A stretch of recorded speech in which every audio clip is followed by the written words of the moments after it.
El ministro de Seguridad, ahora la Policía Nacional se va a encargar del tema de las cárceles, o esa fue la orden que dio el presidente de la República, o así lo vimos. ¿Qué va a pasar? El tema de las cárceles está bajo el paraguas del Ministerio de Gobierno y el tema de policía está bajo el Ministerio de Seguridad que usted dirige. ¿Cómo puede la policía tomarse el tema de las cárceles en este momento? Bueno, la ley señala que en casos de urgencia el sistema penitenciario podrá introducir dentro de los penales a miembros de la policía por tiempos específicos, de manera pues que se puedan resolver las situaciones de seguridad y una vez resueltas las situaciones de seguridad, permitirle al sistema penitenciario ganar el control nuevamente de la cárcel o las cárceles de que se trate. ¿No hay un problema ahí, un conflicto? ¿Quién lleva la voz de mando? ¿Quién tiene el poder de decisión cuando se da una situación como mira, esta? te doy un caso análogo. Por favor. En el que sucede, por ejemplo, la Policía de Tránsito está bajo el Ministerio de Seguridad, bajo la Policía Nacional, sin embargo le presta servicios a la Autoridad de Tránsito y Transporte Terrestre y se hace una labor coordinada. Exactamente lo mismo se hace casi que permanentemente con el sistema penitenciario. La policía cuida los perímetros de las cárceles, los custodios civiles cuidan el interior, pero si se requiere, por cuestiones de grave urgencia o de peligro actual e inminente, el director del sistema penitenciario puede autorizar y coordinar el ingreso de miembros de la policía a una o a varias cárceles. Ahora, en este momento, antes de la decisión del presidente, la policía siempre ha cuidado, quizás no la cárcel adentro, pero usted lo dice, el perímetro de la cárcel sí lo cuida la policía, ¿no? Así es. Ahora, ¿no hay una revisión allí antes de que la gente entre? ¿Cómo entra? Yo puedo entender un celular, porque cada vez los hace más pequeños, pero ¿cómo entra una escopeta a una cárcel, ministro? Sí, definitivamente que esa cárcel en particular de Colón tiene unas características especiales y pues es un tema que nosotros hemos heredado y todo parece indicar que se salió de las manos de las autoridades y nos ha tocado ahora a nosotros hacerle frente al asunto. En el día de hoy, cerca de las 6 de la mañana, se procedió al ingreso. Unos minutos después ya se había tomado control del interior de la cárcel. No hubo necesidad de usar bombas lacrimógenas, solamente algunas granadas de humo. Era el humo que se veía en las imágenes. Era el humo que se No era lacrimógeno entonces. No eran lacrimógenas. Okay. Y se trata pues de asegurar físicamente las galeras, pero al mismo tiempo también proceder a darle servicios a los privados de libertad, como por ejemplo servicios de salud o asistencia de higiene personal, etcétera, porque la cárcel realmente estaba en muy malas condiciones. Ahora, hay un caso, aquí evidentemente hay corrupción de alguien, en alguna parte del camino el sistema se fracturó. O sea, para que pase un arma de ese tamaño o que para que pase un televisor hubo una fractura en el sistema. ¿Qué va a pasar allí? Bien, o sea, sí, hoy entra la policía, peina la cárcel. Me imagino que se van a encontrar una cantidad de armas, de celulares. Algunas cosas no las encontrarán porque a veces no se puede encontrar todo, pero eso entró. ¿Qué va a pasar allí después de eso, o sea, la investigación posterior? Estamos entrando con miembros del Ministerio Público que van a asegurar todo tipo de evidencias, no solamente para iniciar procesos penales por delitos que se hubiesen cometido dentro del penal, sino también por delitos que se hubiesen cometido anteriormente fuera del penal y que guarden algún tipo de vinculación con privados de libertad que se encontrasen en la cárcel de Colón al momento de la intervención.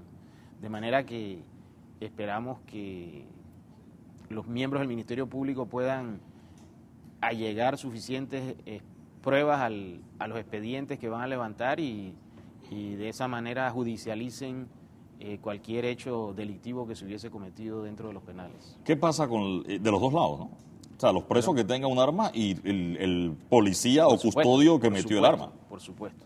Sí, que acá no se salva nadie. El que cometió delito, no importa en qué lado de la cerca se encuentre, va a ser procesado. ¿Qué pasa con la tranquilidad del ciudadano que no está preso, ministro? Es decir, yo veo esa cantidad de policías que salen hoy entrando a la cárcel a cuidar a los presos de que no se maten entre ellos. Sin embargo, el ciudadano que está afuera dice, ojalá hubiera más guardias de mi barriada y no tantos metidos en las cárceles cuidando. ¿No se debilita la seguridad de las calles ahora que la policía va a tener la responsabilidad de las cárceles? Bueno, es que la policía ha tenido una gran responsabilidad de las cárceles siempre, incluso antes del día de hoy. El pie de fuerza que se utiliza para custodiar los perímetros de las cárceles es realmente importante. Sin embargo, el mensaje que se le manda al ciudadano es que lamentablemente desde dentro de las cárceles, porque no tienen las estructuras adecuadas, algunos delincuentes están dirigiendo sus organizaciones criminales y al entrar a las cárceles y tomar control de ellas, estamos haciendo que las calles sean más seguras. Así que ese es el mensaje que le envío al televidente.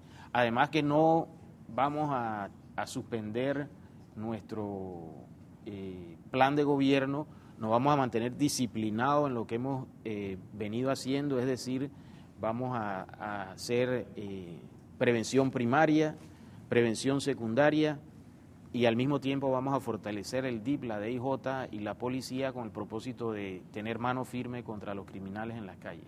Ministro, ¿qué pasó con esa situación ahora ya para dejar un poquito el tema de las cárceles o en parte? Es decir, dentro de las cárceles hay pandillas o pandilleros que están presos.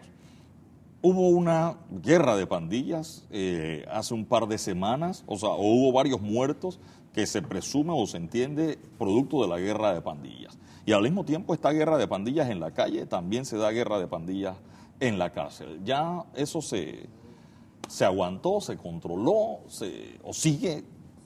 ¿Cuál es el estatus de esa situación que hubo hace un par de semanas? En San Miguelito el tema de la violencia entre pandillas está bastante calmado, lo mismo que en las calles de Colón. El número de homicidios en esos dos sitios ha disminuido notablemente. Coincidentalmente son los sitios en donde más pandilleros hemos reclutado para el programa Más Oportunidades. Y ahora lo que planeamos hacer es aumentar las áreas y el número de jóvenes en situación de riesgo o en situación de conflicto con la ley, para que al incorporarlos a este programa se pacifiquen aún más las calles y logremos prevenir la comisión de delitos, que es lo que le interesa a la comunidad, ¿no? Okay. Vamos a dejar el tema de las pandillas y el tema de las cárceles, varios asuntos.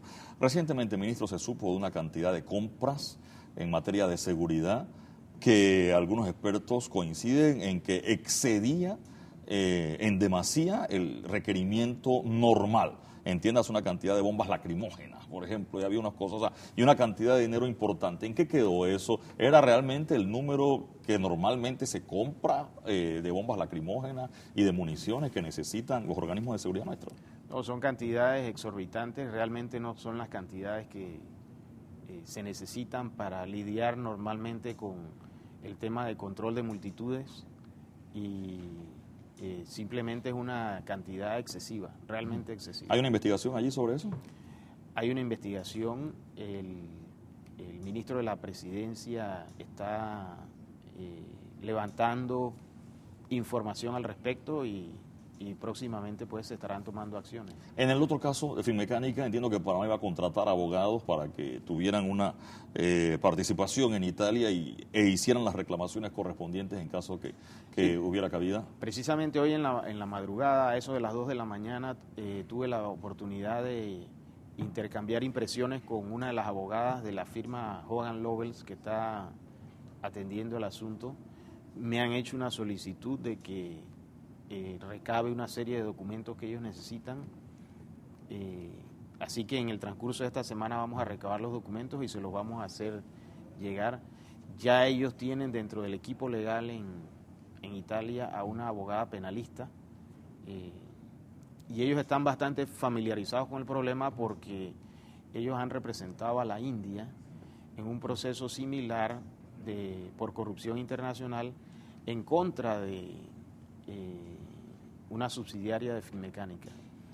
De hecho, recientemente se libraron algunas órdenes de de captura en la India que guardan relación con ese proceso. ¿Cómo quedaría Panamá? También habría un tema de vinculación de personas por corrupción. ¿Qué persigue Panamá en este caso? ¿Que nos pongan los radares y que funcione? ¿Que se lleven sus radares y nos devuelvan la plata? ¿O verificar si hubo o no una situación irregular y que alguien vaya preso por el tema de los radares? Yo diría tres cosas, ¿no? Sí. Si hubo corrupción, que vayan presos quienes deben ir presos. Yo creo que eso es muy importante para el país porque es una manera de sentar un precedente de que no se trate a nuestro país como una especie de país de segunda al que viene cualquier multinacional, pone sobreprecios a los contratos, le da coimas a los funcionarios públicos y se ríen de todos los panameños. Yo pienso que tenemos que hacer algo para que no nos traten como ciudadanos de segunda. Lo segundo es lograr que se repare cualquier daño patrimonial causado al erario público. Y lo tercero es obviamente el tema técnico, es decir, que los radares funcionen, que los radares presten el servicio para el cual fueron contratados. Y el servicio para el cual fueron contratados es para combatir delitos como narcotráfico, tráfico de personas, contrabando, entre otros, ¿no? La detección de las lanchas, etc. O sea, iría encaminado en esas tres direcciones. Así es. Otro tema, ministro, ¿cómo ve el Ejecutivo, y perdone que me meta en eso, y cómo ven en su casa el tema de la Corte Suprema de Justicia? Se lo pregunto así porque yo entiendo que en su casa el tema de la Corte Suprema de Justicia no es indiferente. Sí, bueno, precisamente el fin de semana tuvo mi señora madre aquí en la ciudad de Panamá en una fiesta familiar y ella, como tú sabes, vive en un pequeño poblado en las tierras altas, una vereda diría yo, donde hay quizás 50 casas a la orilla del río, es un sitio bucólico. Muy tranquilo. Ella no tiene el más mínimo interés de meterse en este tipo de problemas. Ella le sirvió al país por 10 años, así que no creo que tenga nada que opinar al respecto. Yo particularmente lo único que puedo decir es que yo creo que cualquier funcionario público que es acusado tiene el derecho al debido proceso y el derecho a defender su honra y a defender su reputación dentro de las normas que existen acerca de los delitos contra el honor, ¿no? De manera pues que nuestro ordenamiento penal establece los mecanismos para que tanto quien presente la querella como quien sea querellado participen en el debate, presenten pruebas, aleguen, presenten sus impugnaciones, se les notifique de las distintas actuaciones que se dan dentro del proceso antes de que estas actuaciones se ejecuten y en términos generales tengan derecho al debido proceso. Nosotros como órgano ejecutivo no podemos intervenir en cuestiones del órgano judicial. El órgano ejecutivo no tiene facultades jurisdiccionales en términos generales. Sí, pero más allá de la separación de poderes, el clamor de justicia es un clamor ciudadano. Bueno, y nosotros estamos tomando medidas al respecto. Por ejemplo, el órgano ejecutivo ha contratado un grupo de abogados penalistas porque existe el interés no solo de que se presenten las querellas penales, sino que además existan abogados penalistas dándole seguimiento a los casos. Por otro lado, yo he estado insistiendo en el sentido de que es necesario que aumentemos el presupuesto del Ministerio Público. Quizás tú me habrás escuchado anteriormente mencionarlo, porque de nada sirve presentar una querella a un fiscal que tiene 600 casos, porque ese fiscal tiene 90 días para allegar pruebas al proceso, instruir el sumario, y cuando tiene 600 casos, hacer eso en 90 días es una tarea imposible. Entonces, es necesario aumentar los recursos del Ministerio Público para evitar precisamente la impunidad, para evitar el rezago judicial, y lo mismo puede decirse del órgano judicial.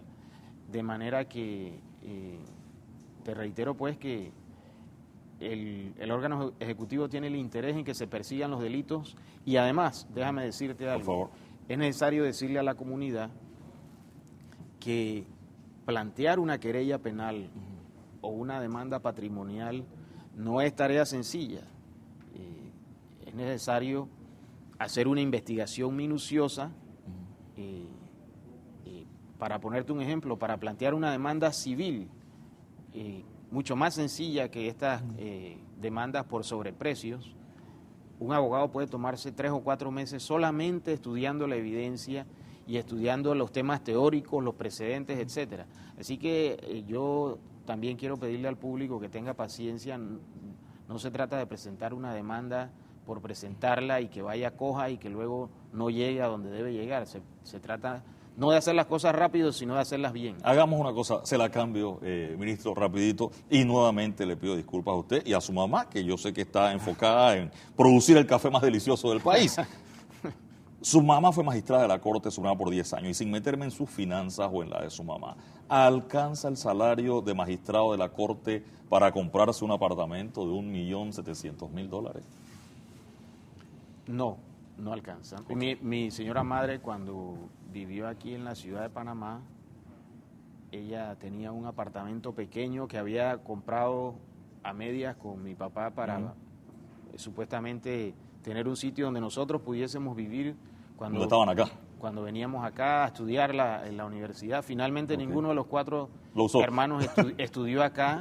Entonces allí vivió ella cuando era magistrada unos meses, luego compró una casa pequeña en las áreas revertidas, la reparó con un préstamo.